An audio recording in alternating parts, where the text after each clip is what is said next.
Бүгін еліміздің президенті атынан ұйымдастырылып жатқан жаңа жыл қарсаңында іс-шараға қош келдіңіздер.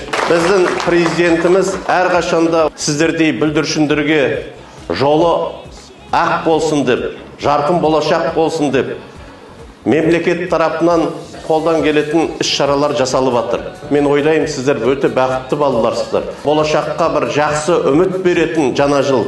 Жаңа жылда әрбіз армандаймыз, болашағымызды жоспарлаймыз.